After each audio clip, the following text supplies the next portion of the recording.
बिस्मिल्लाहिर्रहमानिर्रहीम। अस्सलाम वालेकुम viewers. Distributed data base system series के साथ मैं हूं मोहम्मद सफदर डोगर। व्यूअर्स, आज की वीडियो के अंदर जो टॉपिक हम कवर करेंगे वो है जी type of distributed database system, और उसके बाद हम देखेंगे homogeneous and heterogeneous database system को हम डिस्कस करेंगे। तो आइए व्यूअर्स स्टार्ट करते हैं। अगर व्यूअर्स डाटाबेस की डेफिनेशन की बात की जाए तो उसकी डेफिनेशन जाए ए logically interrelated collection of shared data physically distributed over a computer network। Viewers, ये शुरू से हम यही वाली डेफिनेशन जो है ना वो कवर कर रहे हैं। Logically interrelated collection of share data physically distributed over a computer network, यानी कि एक ऐसा डाटा जो फिजिकली डिस्ट्रीब्यूट हो किसी नेटवर्क के ऊपर, बट वो लॉजिकली एक दूसरे के साथ इंटरलेटेड हो, तो हम कह सकते हैं कि वो डिस्ट्रीब्यूटेड डाटाबेस सिस्टम है। तो फिर अगर इसकी टाइप की बात की जाए, type of distributed database system की, तो दो टाइप हैं, एक होमोजीनियस है और दूसरी आपकी हेट्रोजीनियस है। अब होमोजीनियस और हेट्रोजीनियस क्या होती हैं, तो इसको हम एक दफ़ा डिस्कस कर लेते हैं। इन this type of database system all the data centre have same type of software. अब जैसे हमने डिस्ट्रीब्यूटेड डाटाबेस के बारे में पढ़ा कि आपकी डाटाबेस जो फिज़िकली वो डिस्ट्रीब्यूट होती है मुख्तलिफ सेंटर में किसी कम्युनिकेशन नेटवर्क के ऊपर, तो अगर वो तमाम डाटाबेसेस एक जैसे सॉफ्टवेयर यूज़ कर रही हों, यानी कि सेम सेट ऑफ सॉफ्टवेयर जो है ना वो यूज़ कर रही हों, तो हम कह सकते हैं कि वो होमोजीनियस डाटाबेस मैनेजमेंट सिस्टम है।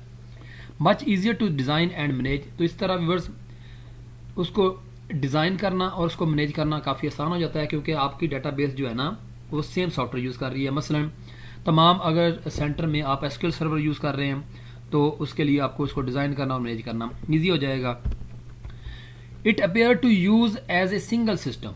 वो ऐसे यानी कि आप उसको यूज़ कर रहे होंगे, यानी कि it appears to user as a single system. हर यूज़र के लिए वो एक सिंगल सिस्टम के तौर पर जो है ना वो काम करेगी।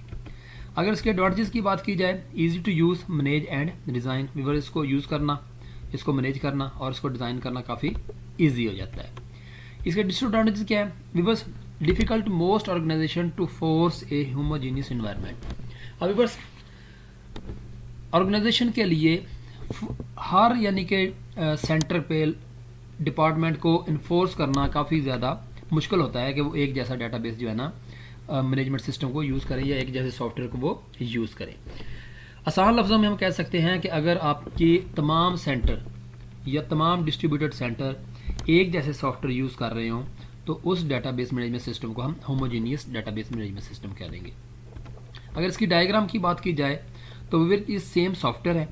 वही सॉफ्टवेयर आप नोड 1 पे यूज़ कर रहे हैं, वही सॉफ्टवेयर आप नोड 2 पे यूज़ कर रहे हैं, वही सॉफ्टवेयर आप नोड 3 पे यूज़ कर रहे हैं, और डॉट यानी कि तमाम सेंटर के ऊपर जो है ना सॉफ्टवेयर के ऊपर जो है ना वो सेम सॉफ्टवेयर यूज़ कर रहे हैं, और वहाँ से डाटा आपका डिस्ट्रीब्यूट होके जो है ना वो ग्लोबल स्कीमास के थ्रू आपको जो है ना वो यूज़र को एक्सेस कर सकते हैं। तो इस तरह की डाटाबेस को व्यूअर्स हम होमोजीनियस डाटाबेस कहते हैं।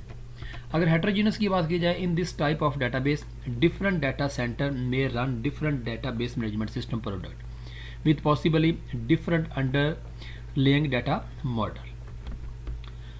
occurs when site have implemented their own database and integration is considered later।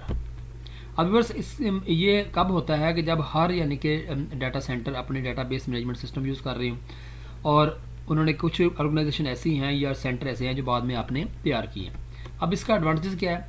Huge data can be stored on a global centre from different database. इस तरह आप एक ह्यूज तादाद में डाटाबेस जो है ना डाटा जो है ना मुख्तलिफ डाटाबेस सेंटर के अंदर आप स्टोर करवा सकते हैं। Remote access is done using a global schema. Remote access यानी कि वो डन हो रही होती है ग्लोबल स्कीमा के अंदर। डिफरेंट DBMS में be use at each nodes. Disadvantage की अगर बात की जाए, difficult to design and manage. इसको डिज़ाइन करना और उसको मैनेज करना काफ़ी आपके लिए डिफ़िकल्ट हो सकता है। तो इसको अगर डायग्राम से अगर मैं आपको शो करूँ, आप देखें कुछ सेंटर जो है ना आपके यहाँ पे नोड 1 और नोड N जो है ना वो एसक्यूएल सर्वर यूज़ कर रहे हैं, और नोड 2 और नोड 3 जो है ना वो ओरेकल यूज़ कर रहे हैं। यानी कि अगर आपके मुख्तलिफ नोड के ऊपर या मुख्तलिफ सेंटर के ऊपर डिफरेंट सॉफ्टवेयर यूज़ हो रहे हों, तो उस तरह की डेटाबेस को हम हेट्रोजीनियस डाटा डिस्ट्रीब्यूटेड डाटाबेस का नाम देते हैं। तो मैं उम्मीद करता हूँ कि आज का लेक्चर की आपको समझ आ गई होगी। मेरी वीडियो देखने का शुक्रिया। तो नेक्स्ट लेक्चर तक बाय, ओके, अल्लाह हाफिज़।